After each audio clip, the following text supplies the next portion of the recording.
Welcome to a new edition of our show titled Speak of Africa. Today we're going to talk about Africa at play. With Africans, play and work are always mixed together. We know Africans like to have fun also. As my father used to say, too much work without play makes Jack a dull boy. Too much work without play makes Jill a dull girl. So it is with Africans. They are used to mixing work and play. Let us look at what has been going on the last few days. The play most Africans are fascinated about is soccer, football. Football today is probably the most popular sport on planet Earth. And Africans also enjoy this pastime. Actually, this sport is not really an African sport. It is a European sport. But it occupies so much in the African consciousness.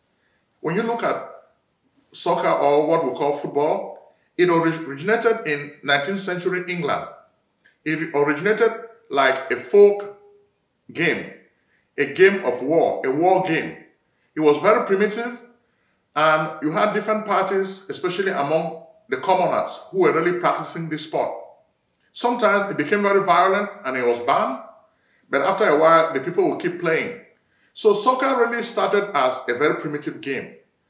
The same way we have some traditions in traditional Africa, like spear, racing, wrestling. So all these are forms of sports. Unfortunately, we've not really tried to develop our own forms of sport. We are depending on European sports. This European sport started in 19th century England. The commoners loved it. The high society tried to ban it, but they could not ban it because it was very popular among the commoners. So eventually teams were formed and associations were formed in England to let people enjoy this sport. The media at the time also popularized this sport.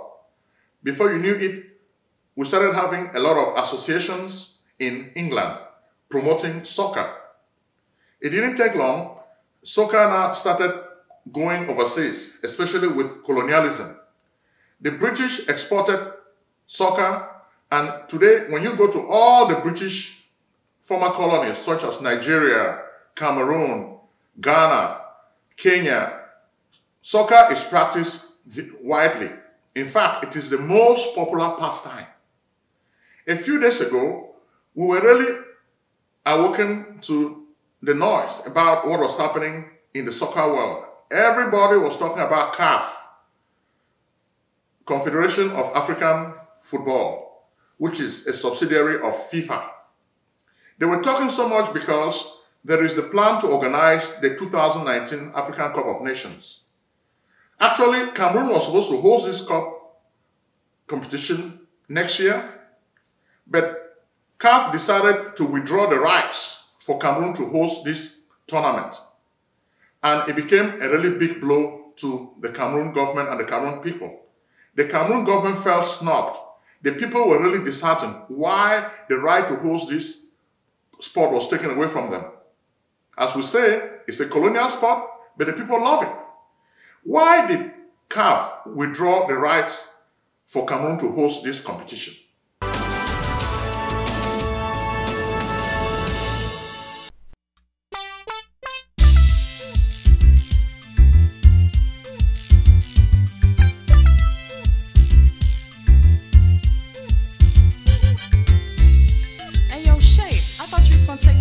So I can get my taxes done. You know I'm trying to buy a new house. What's up? Let's get it on.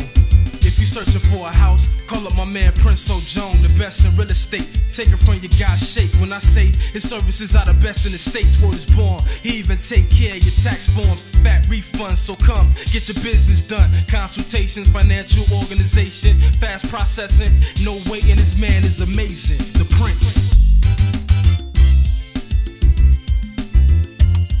Act now and call Prince Ojong at 240-350-1131.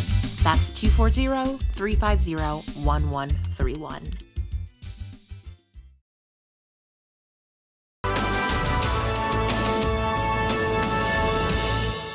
According to President Ahmad Ahmad, the present president of CAF, Confederation of African Football. He has been telling the Cameroonian government to work hard to implement the requirements for hosting this competition. And the requirements were really in two phases. You had the infrastructure phase, and you also have the security phase. In terms of infrastructure, CAF's officers realized that the Cameroonians were fond of lies. They like to tell lies. The Cameroonian government is a government of lies. They've been telling the government to prepare to build the infrastructure that is required to host such a big sport. This is a world-class sport. And President Ahmad did not want to continue to do things the way Issa Hayatou, the former Cameroonian who was president of CAF, used to do things. He wanted this competition to be world-class. He wanted the players to enjoy the game, and he wanted a safe environment for this game to be played. He did not want what happened in Angola a few years ago when the rebels ambushed and killed some players in Cabinda. So he wants a place that is safe. But it looks like Cameroon failed both tests. Cameroon failed the infrastructure test, and Cameroon also failed the security test. As for security, for a long time now, we've been covering the security situation in La République du Cameroon. We've been telling you that in the north of the country, Boko Haram has been wreaking havoc among the populace. People are dying, people are running away, and the government has not been effective in coming up with a solution. The government has decided to declare a war against Boko Haram. We thought this was the wrong decision. We thought a better approach to this crisis would have been political, to try to find out why are these people fighting. Actually, the guy who started Boko Haram, Mohammed, was a Cameroonian. He left the northern area and moved to Nigeria to create Boko Haram. So it was really a problem that started on Cameroonian soil. If we were the Cameroon government, we would have said, let's look for a political solution to this conflict. We don't think we would have declared war on Boko Haram. We would have tried to find out why are these people disgruntled? What do they really want? Then we'll try to solve this crisis. We're not just going to go and declare war and think that militarization will solve this problem. We think the roots of these problems are cultural and deep. So we need to look at the root causes of this phenomenon and we'll be able to tackle it. But the way the Cameroonian government does things, first, they always deny. They will tell you, oh, it doesn't exist. Then when everybody says, oh, the problem exists, it's true. Okay, the next they do, we're going to form a commission to investigate the problem. Okay, next, we're going to go to a third stage. We're going to form another commission to investigate the former commission. Why do we keep lying to ourselves? So CAF was tired of dealing with the Cameroonian government with its lies. CAF has been preparing this government to work on what the requirements were so that Cameroon can host this competition. But the security situation in the north of the country was very, very precarious. In addition, you also have a very precarious situation in the southwest and northwest region of the country. For over a year, Anglophones have been clamoring for their own state after the harsh response of heavy militarization by the Paul Biya government. Because of this, CAF did not really want its players to be exposed to such a high level of insecurity. They've been talking to the government, and the government gave them the impression that the problem will be under control. But so far, the Cameroonian government has not been able to solve the problem with the Anglophones. The problem just gets worse every day. More and more people are killed, but the people are not running away. They want to fight. So the government has been unable to handle this problem. Because this game was supposed to be played in a lot of stadiums in Cameroon, even in Limbe, which is a seaport. Limbe is very beautiful, but that's also where a lot of the oil that comes from Ambazonia is found. So the Ambazonians have been fighting to make sure that the government cannot exploit this oil anymore. So Limbe, as beautiful as it looks, is actually like an accident waiting to happen because the people are fighting and the stadium there is not only small, but it cannot really host a whole lot of people. CAF is hosting a big competition. The tournament this time is bigger, from 16 to 24 teams. So you will have a whole lot of people coming to enjoy this game. They need a lot of infrastructure, hotels, roads, but there are no good roads in this part of the world. For 36 years, we don't know what Mr. Biya has been doing with the wealth of the country. It looks he has been putting this money in his bank account in Switzerland, and he has not been using this money to develop the country. As a result, most of the ministers who work for him have decided also to become thieves. So we have a government which I call a kleptocracy. A kleptocracy is a government by thieves, for thieves. A kleptocrat steals from the people. A bureaucrat runs the affairs of the people well. So most of these government officials now have become kleptocrats. They see that their boss is stealing, so they feel this is their own turn now also to steal. So when you go to Cameroon for 36 years of Biya rule, there is just too much misrule.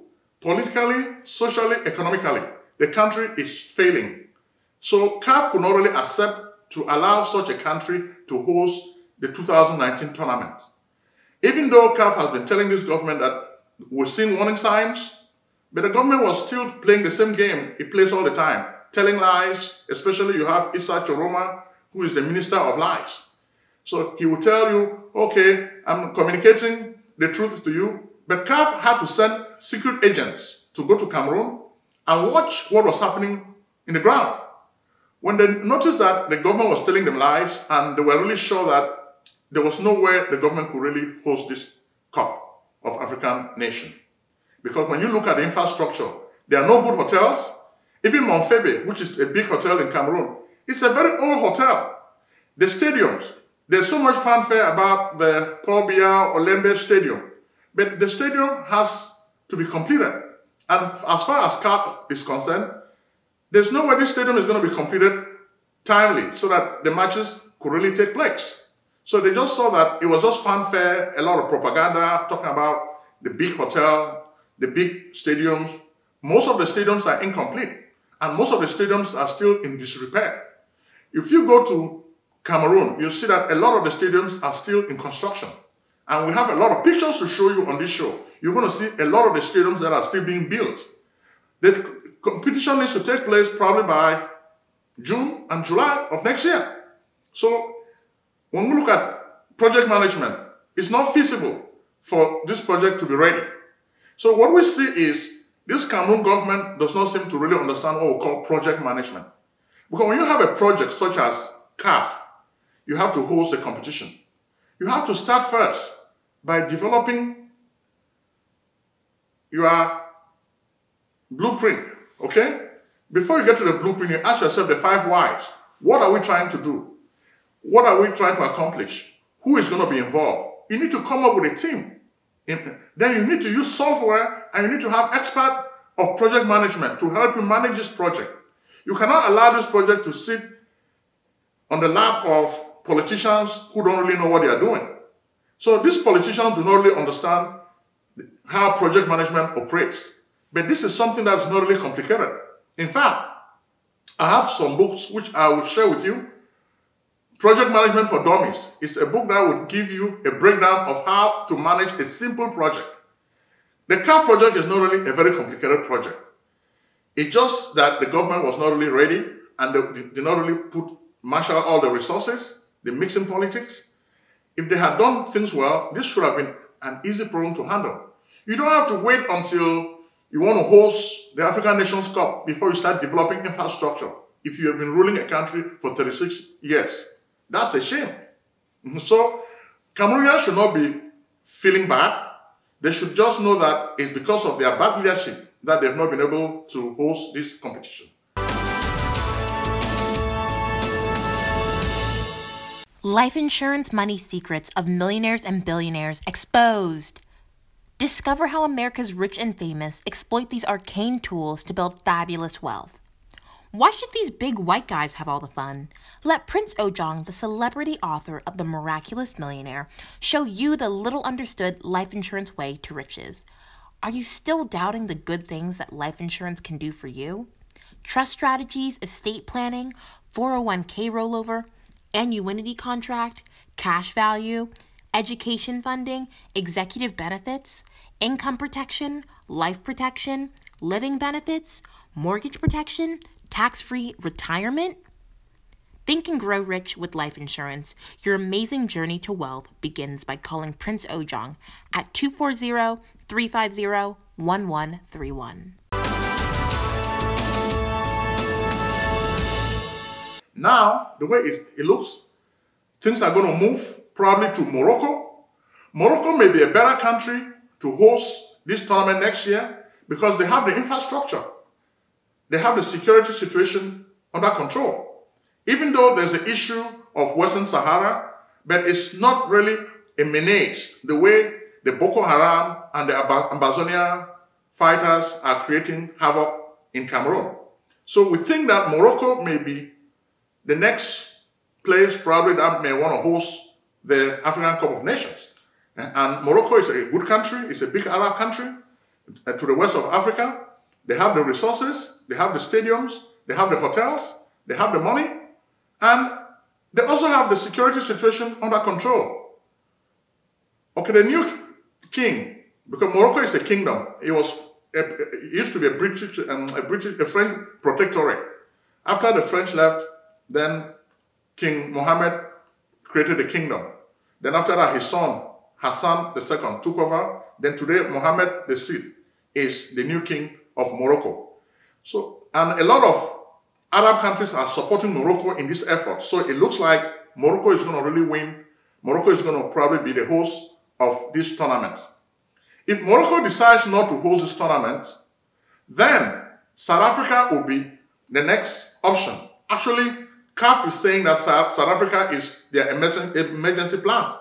If Morocco doesn't want to host, the CAF organization may decide that things should go to South Africa. So we think this is a really good plan. The only thing is, South Africa does not want to go through a bidding process. Their Minister of Sport is enthusiastic about hosting this tournament, but they don't want to spend the money to go through a bidding process, which is costly.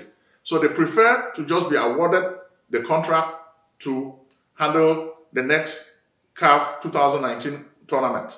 And we think South Africa will be a good place to host. Some other African countries like Ivory Coast has gone through a war, so we think Ivory Coast is not really ready to really host such a big tournament. Congo-Brazzaville, well, they hosted some matches in 2015, but we still think Morocco will be the ideal place to host the CAF 2019 competition. If South Africa decides to host, then we have two choices, South Africa, and of course, we have Morocco. Then you have other places like Guinea. We don't think Guinea should even be a competitor because Guinea is a very small country and they've not really done a good job to have good infrastructure. So Guinea cannot really host such a big tournament. They don't have the infrastructure. Nigeria probably could have been a good choice because Nigeria has infrastructure. But unfortunately, Nigeria also has the menace of Boko Haram. Nigeria has good infrastructure.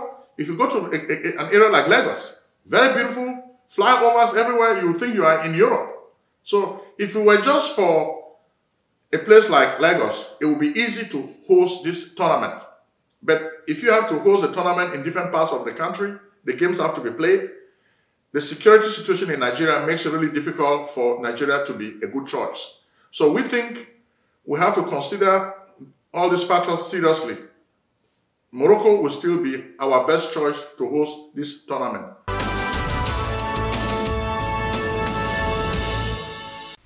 Selling a service or a product? Need buyers? Use the African Nation TV as a channel to reach many viewers. Act now and call Prince Ojong at 240-350-1131. That's 240-350-1131. Act today. Our own critique is, when we look at soccer, soccer is not really an African game. Why is it that our leaders cannot work on creating a Pan-African game? From our oral tradition, when you read a book like Ruth Finnegan's oral literature, Africa has a warrior tradition and Africa has a lot of traditional games. Why can we not start developing some of these traditional games that we have? Most of our traditional games even have music, entertainment. We could really incorporate all of this stuff, build them so that they can become world-class. But we still have this colonial legacy. As Professor Ali Masri of Kenya says, what we see as the reality of Africa today is a triple heritage. We have a Christian element, we have the Islamic element, and of course we have the indigenous element. So these three elements interplay to form the current reality of Africa that we're dealing with today. So if we want to really move Africa forward as the goal of this show, we need to start looking for ways of using traditional ideas to bring into the fore so that we can develop our own sports. When you look at CAF and FIFA, how does the average African benefit from these organizations? It is true, these organizations make us feel good, but we want more than just feeling good. We need to be entrepreneurs. We need to be producers. How can we become owners of this FIFA franchise? That's a question I want the young Africans of today to think about. We need to become stakeholders in the FIFA enterprise. We know FIFA is a European organization. Definitely, they will not want us to play a big role because they dominate the game. As much as they make money from Africa, but they still control the bulk of the money. Even the players. Most of our players leave Africa and go to Europe because that's where the money is. Why can our leaders not create a new environment to attract African players so that Africa can emerge as the dominant force in soccer? That's the question I'm asking today. And if we can address some of these issues, I think life would be perfect and we'll really enjoy playing soccer. But soccer, as I said, is a colonial game. I want us to move to a more traditional African game. Let us be looking at how we can make money from soccer.